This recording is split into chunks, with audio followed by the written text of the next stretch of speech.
দাম্পত্য জীবনে সুখের চাবিকাঠি হলো উভয়কে বুঝতে পারা। ওয়েলকাম করছি সাঞ্জু টুকিটাকি থেকে। আমি সানজিদা। আসসালামু আলাইকুম। কেমন আছেন সবাই?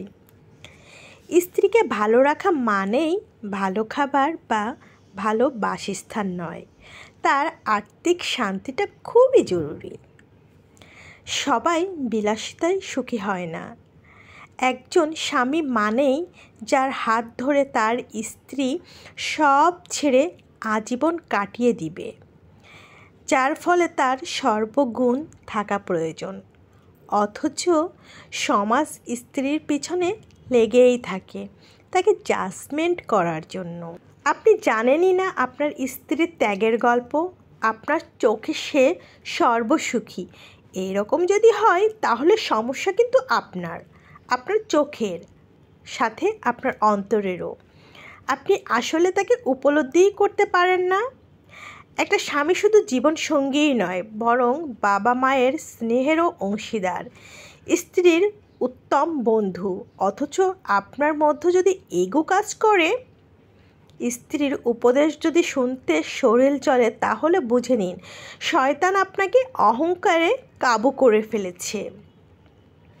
স্ত্রীর প্রতি যেমন স্বামীর কর্তব্য রয়েছে, তদ্রূপ স্বামীর প্রতিও স্ত্রীর পূর্ণ হক রয়েছে।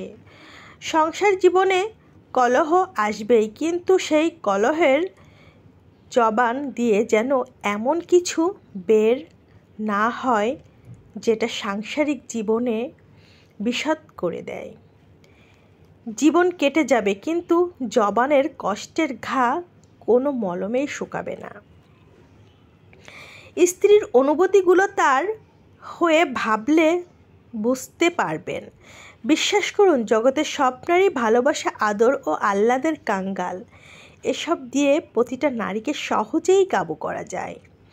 আপনি একটু ভাবুন, স্ত্রীর পরিবার থেকে কেউ আপনার বিরুদ্ধে কিছু বললে আপনি মারাত্মক চটে যাবেন, কিন্তু সাথে সাথে হয়তো কোনোদিন শ্বশুর বাড়িতে পাও রাখবেন না। অথচ প্রতিনিয়ত আপনার স্ত্রীর সাথে কাজটা করেই আসছেন।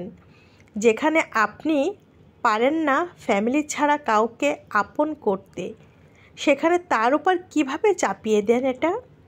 মেয়ে মানুষ বলে।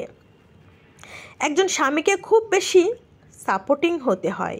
উত্তম জীবনসঙ্গী না পেলে জীবনটা এত বেশি তিক্ত হয়। এটাও ঠিক, সবার নসিবে সব জোটে না। থাক না অপূর্ণ, চলুক এভাবে। এই তো কয়েকটা দিন, মৃত্যু আসলেই তো সব শেষ। দুনিয়ার কষ্টের বিনিময়ে আমরা আল্লাহর কাছে সুখ চেয়ে নিব।